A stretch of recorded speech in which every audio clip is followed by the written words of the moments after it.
Okay, so everyone says that we don't know what ancient megalithic sites like Göbekli Tepe or Stonehenge, everyone says we don't know what they are. But actually, we do.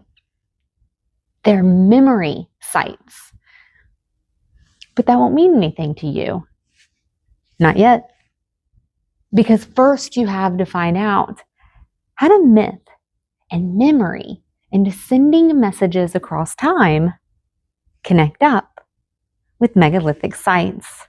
Everyone thinks that myths are just made up malarkey that people who were magical thinkers used to explain a world that they didn't understand. But we are the ones who are Mythunderstanding. The truth is that stories are like a memory bank for your knowledge. And each one is encoded with layers and layers and layers of information. That with just one myth, you could send multiple messages and tons of information, and you're doing it all at the same time. And the information that they store is rational, it's practical, it's useful.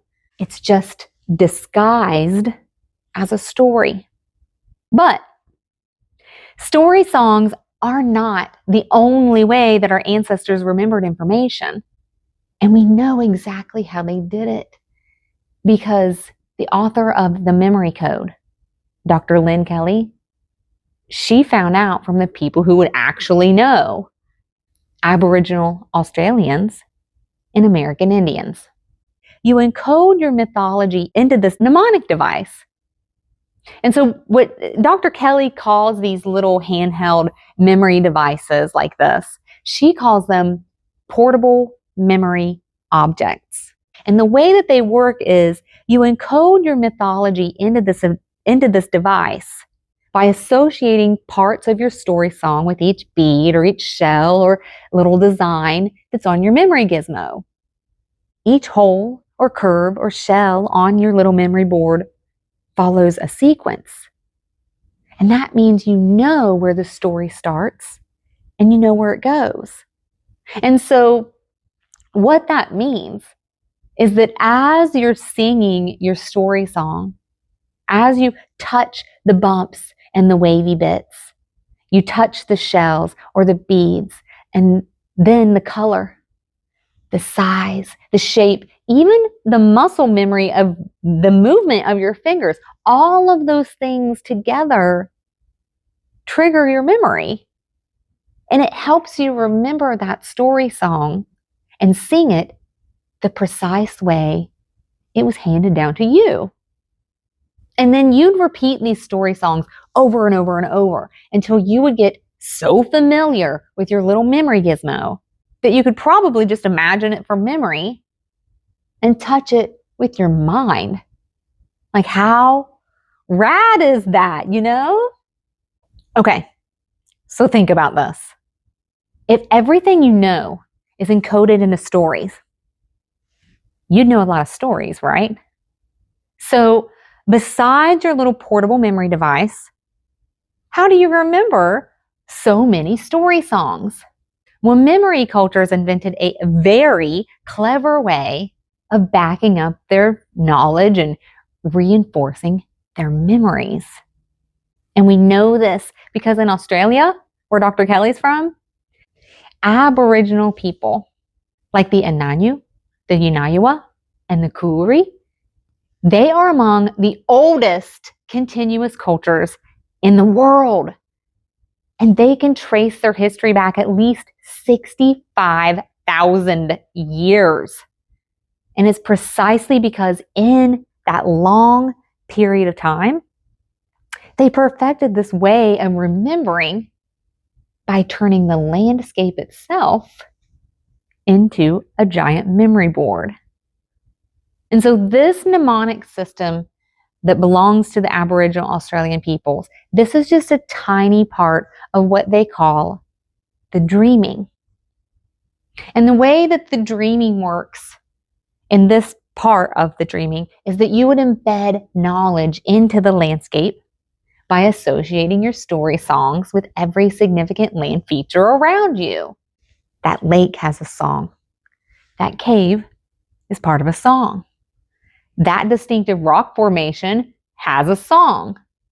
That special tree has a song. And you associate your story songs with these important landmarks the same way that you associate your story songs with the beads and the shells on your little memory gizmo. It works the same way. And remember, these songs are packed with information. Inside your story song, you might be told to stop here and make a camp. Or this is where you find water or shelter or food. And it's so neat because your stories link you from site to site. And so as you travel your traditional routes between your hunting and gathering grounds, you sing the way. You sing how to get from here to there. You sing the trees, the plants, the animals, and the people who live here. You sing your history, your laws, and your tribal land rights. You sing your relationship with water and country and to each other. You're singing so you won't forget. So it's kind of like a portable memory object on a much grander scale. It's a giant memory board. But that's not all, because once you get to each site, you back up your memory with other mnemonic devices. So maybe you perform a ritual that's associated with that site. Like you might stop at a lake and perform a dance. You might leave a gift or an offering at one of your resources. You might perform a ceremony at a painted cave. And you do it not because you're worshiping. You're doing it because those rituals that you repeat help you remember. Acting out information activates your memory. It makes knowledge sticky. It sticks in your memory. Okay, so here's what is incredible about all of this. What Dr. Kelly realized is that this way of embedding information into this familiar location, this is exactly like the method of Loci that the ancient Greek and Roman orators used to remember their big old long speeches. You'd encode what you wanted to remember into these points within this familiar location. Like at that statue, you talk about justice. That hallway, truth. That vase, wisdom. And so on and so on. And then while you're speaking, you trigger your memory by retracing that path. And you do it either physically, like, or you do it in your memory.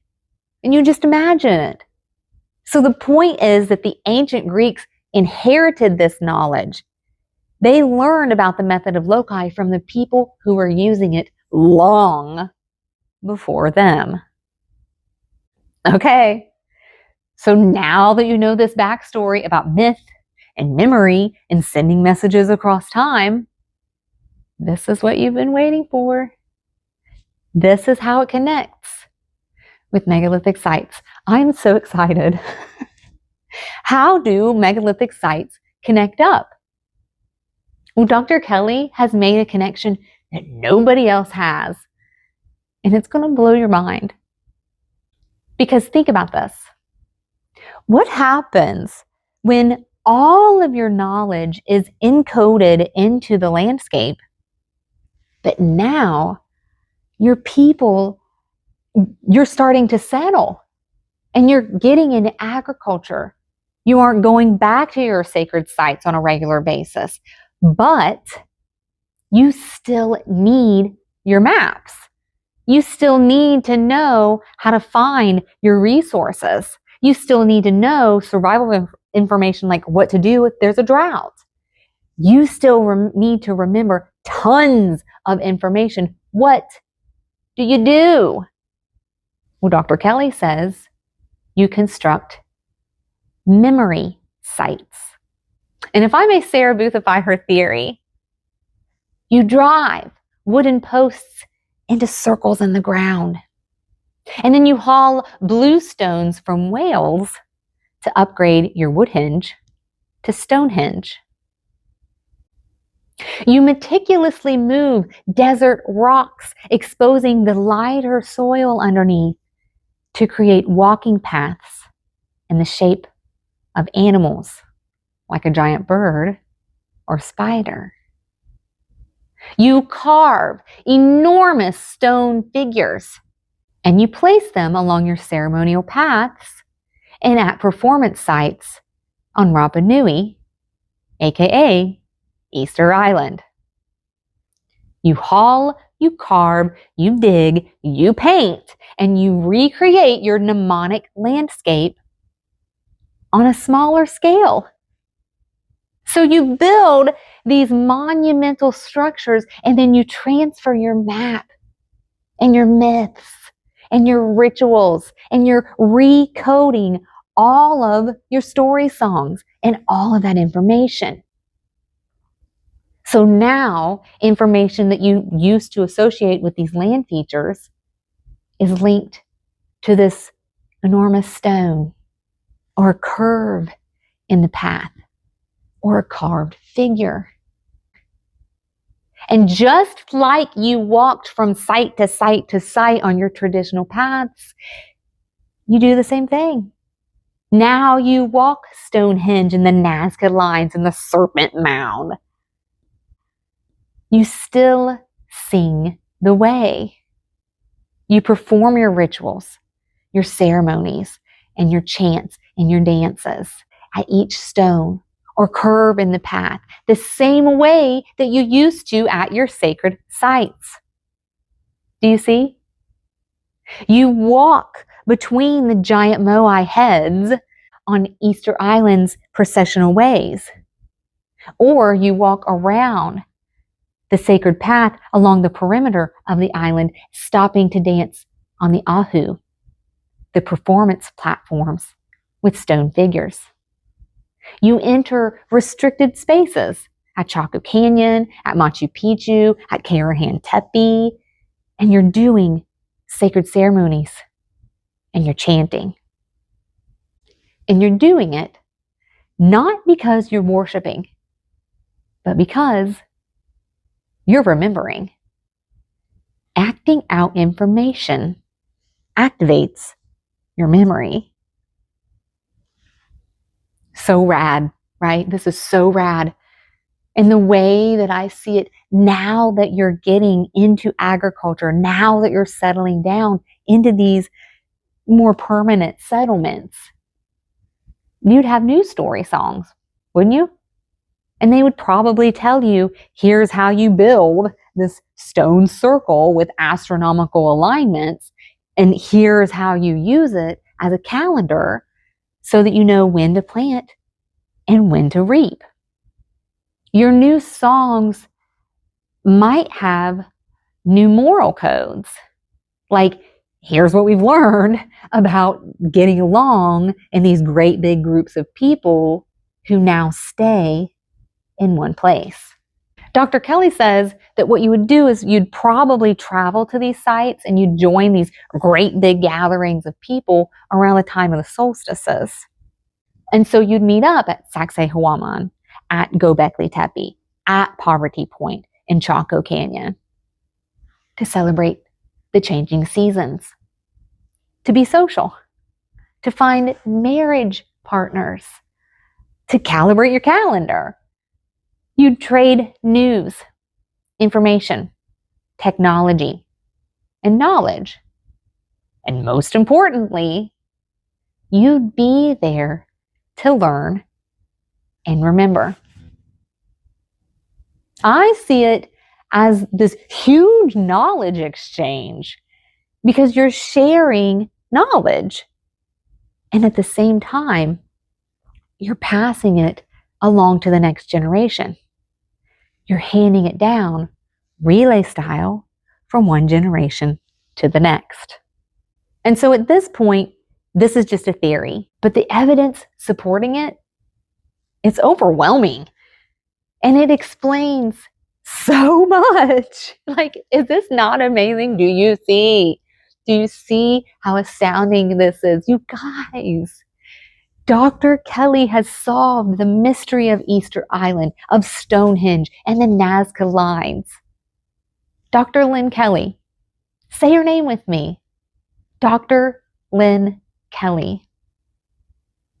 She's made these connections no one else was making. She's made the link between myths, memory, sending messages across time, and megalithic sites. They're memory sites. Memory sites. Just roll it around in your head. Memory sites. So I discovered Dr. Kelly's work in like February 2022, right? But this information has been out there for almost a decade because she published her doctoral dissertation in 2015, and then she published again in her book, The Memory Code, in 2016. And I can't believe that no one's still catching on. You would think that this would be front page news. That's what's so weird about this, because even though the information's been out there, even though Dr. Kelly, I know that Dr. Kelly has told archaeologists this, it seems like hardly anyone knows about it. So I've heard them called temples, tombs, and places of worship. And what I want you to understand is this. We are misunderstanding them precisely because we misunderstand myths. We don't remember that the ancients used myths and mnemonic objects in the landscape to store unbelievable amounts of information. We don't remember that. We don't remember that they used myths to record history before writing was a thing. Nobody remembers that they used megalithic sites to relay knowledge across time. But once you've been initiated into this knowledge, so many things that archaeologists don't understand, they make so much sense. Like once you see ancient megalithic sites as knowledge exchanges, that's when other details start, clicking into place. Like the way that I see it, it makes sense that there's no rubbish, no burials, and no signs of settlement at these sites until later. Because people came there for events and then they left. Those burials and those settlements probably came after people forgot what those sites were for. It makes sense that the stones at Stonehenge don't match. Good. Because that makes it easier to distinguish between the stones and follow the sequence of your stories. It makes sense that there's thousands and thousands of broken pottery sherds at the end of Chaco Canyon's processional way. It makes sense because, for one thing, you wouldn't necessarily need your mnemonic pottery once you've stored your stories, their songs, and all of that information in your memory, right? And actually, I think there's another reason why you destroy your mnemonic pottery, but we'll come back to that. You'll see. I've heard experts ask, what motivation could Neolithic people possibly have to build sites like these? But it makes sense. It makes sense that they would spend so much time and so much energy hauling and carving these enormous stones and building these magnificent megalithic structures. It makes sense. Because isn't knowledge valuable? And aren't our university buildings grand? It makes sense that there's usually a large site that's nearby a smaller site. Like Dr. Kelly thinks that Stonehenge probably started as a public site, but then later it became a restricted site after the huge Durrington Wall site was built. It makes sense because knowledge is valuable. You don't entrust your most important knowledge to just any old nincompoop. You know what I mean? Like, you build these big open sites to share this public knowledge, and then you save that very restricted, secret knowledge for these smaller sites. And then you pass on that restricted information at the smaller venue to just a few initiates. And so it makes sense that you'd build these underground spaces like fugus and passage tombs, because you're passing on your most restricted knowledge in these very tight, secretive, esoteric spaces. And it keeps out the uninitiated. And one of the things that Dr. Kelly said that actually made the biggest impression on me, she goes, knowledge is power. And we know this, right? We know knowledge is power. But then she said, that's why you don't leave your knowledge where the uninitiated can get their hands on it. And when she said that, I was like, what? Oh my gosh. Now it makes sense. This is why they intentionally buried Göbekli Tepe and some of these newly discovered ancient sites down in South America. These places that they're thinking that people buried on purpose. It makes sense. Because you don't leave your knowledge where the uninitiated can get a hold of it. Plus, remember I said there's another reason why you'd break your pottery at the end of Chaco Canyon's processional way? This is why. Because you don't leave your mnemonic wisdom, knowledge, information. You don't leave that where just any old nincompoop can get their hands on it. Of course you'd bury or break your higher levels of knowledge and hide it from the uninitiated. These things, they make sense. They make sense. So listen, when you think of Druids dancing around a blazing fire at Stonehenge, what are they doing? They're remembering. When you see the Dinehe, the Navajo, and they're chanting the Beauty Way ceremony, what are they doing? They are remembering. And whether it's rituals like the hula, the haka, or throwing gold into Lake Titicaca, people were remembering. Because acting out information activates your memory. So do you see? Do you see? Everything connects up. Everything makes sense when you have the background story. When you understand what myths are, and when you understand how people use myths and memory to send messages across time. It explains megalithic sites all over the world. So let's recap. For memory cultures, while you're still hunting and gathering, everything that you know is encoded into your mythology, because stories store information. That information is practical, it's useful, it's rational. It's just disguised as these mythological, magical characters and events and places. And you tell it this way because it makes the myths more memorable. You back up your memory by encoding your story songs into handheld memory objects and by turning the landscape itself into a giant memory board.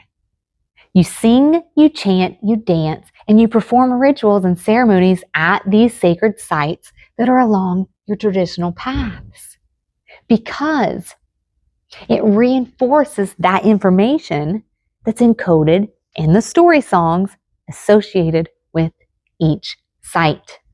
But then, as your people adopt agriculture and as you start to, grow crops, and you're not going back to your sacred sites on a regular basis anymore, now you need new technology. So you invent it. And you build these huge megalithic sites to replace the land features. You reassign your mythology and all of its hidden information into this ring of stones or along paths shaped like an animal or lined with giant rocks or statues or however you've set up your memory site. And then you regularly gather with other people at your memory site to practice, to memorize, to learn. You still walk, you still sing, you still dance, you still chant. Not because you're worshiping, but because you're remembering. So Dr. Kelly calls these memory sites. But do you see it the way that I see it? Do you? Because the way I see it is that these ancient megalithic sites were facilitating the transfer of knowledge and records across time. They were like prehistoric universities. Do you understand how amazing that is? Roll it around in your mind for a minute. You guys, they were there to protect and preserve information and pass it on. And we don't even think of them as places to learn. Why, I can't know. But when you stop seeing these sites as religious and start looking at them as places to learn, it changes everything. So that means that myths are like a bridge between our past and our future. A time bridge, so we wouldn't forget. Now, this is my interpretation of Dr. Lynne Kelly's work. I'm adding her piece to the puzzle. And I'm chipping in insight from my own years of research because everyone needs to know about this. And see, that's, what I wondered for, I've been wondering this for a really long time. I can't understand it. How have I known about Dr. Kelly's theory for years and years and years, but nobody else seems to know? I'm like, why isn't this breaking news? And I'm fairly certain that I know why, which I'll explain in just a minute. What I want to say first is that even with Dr. Kelly's theory, the mystery of megalithic sites, it's not completely solved. Because look, I know that everyone's really very super interested in, how did they build these sites? Who built them? How did they move such massive stones? And trust me, because I'm interested too. I want to know. But you know what I think is way more interesting? What was in those myths? What else was hidden inside of those myths? We know there was this higher level restricted knowledge that they were handing down in these very special, restricted, esoteric spaces. And we know that only some people were given keys to access it. What was this higher level secret business that was so vital, so valuable, so important that they built these monumental sites and then maintained them so lovingly for so many thousands of years? What was the message that our ancestors were trying to send us? That's where I come in. That's my part of the story. See, Dr. Kelly, she's not just describing how people remembered. The way that I see it, she's showing us that myths and megaliths are part of this very sophisticated information relay network that our ancestors used in order to send information across time for who knows how many thousands of years. And Dr. Kelly, she knows this. She knows it. She knows it. She knows it. She knows it. It's just that she is more interested in the memory side of it. But me, I'm more excited about what all this means about myths. Because look, okay, look, long before I ever heard of Dr. Kelly, I'd already been doing my own research because I had realized I could see inside of myths this higher level meaning that other people, I was like, they didn't seem to be able to see. I was like, why can't they see this? For years I've said that we're handing down directions for life disguised as stories. This was before I ever ran into Dr. Kelly, so it's really funny, right? But until Dr. Kelly, I didn't know how right I was. But you guys, when Dr. Kelly confirmed that our ancestors really did use myths to pass information across time, I was like, oh my God, I am right. Myths do encode directions for life. And part of those directions are a secret mythic code that's still hidden in our myths. It's a code that's carrying a higher level message that is so important, so vital, so valuable, it needs to live on forever. But it's a message we lost. We lost the keys to unlock this higher level meaning, who knows how many thousands of years ago. And I found the keys to unlock it, but I knew I couldn't tell you about it because I knew you wouldn't believe me. And I'm fairly certain that the reason that you wouldn't believe me is the same reason that nobody knows about Dr. Kelly's amazing discovery. Because to accept her interpretation of megalithic sites, in order to believe me that there's directions for life that are still hidden inside of our myths, you have to believe that myths contain hidden knowledge and information that not everybody has access to, that we passed throughout history. Nobody wants to believe that. Nobody wants to believe that. And I knew that you wouldn't believe me until you understood why we tell stories. And so the point is, contrary to popular belief, we weren't just telling stories to be telling stories. Myths have a real function, and they're still keeping alive a higher level wisdom that we forgot. So, okay, Sarah Booth, what was this knowledge that was so vital, so valuable, so important, they built these monumental sites? What are these higher level directions for life that are hidden inside of myths? Well, if you want to know, and you're plucky enough to come with me, have I got a story to tell you. And it's a story that'll take us on an adventure, thousands of years across time. A story about a secret organization sending information 10,000 years into the future. It's a story about broken chains of wisdom and forgotten history. It's a story about Mythunderstanding myths, losing the directions for life, and the truth that's hidden in plain sight. It's the story of how one lost piece of wisdom has changed the entire world. It's my story and it's your story, and it all connects. And I'll show you where to find the keys if you come with me.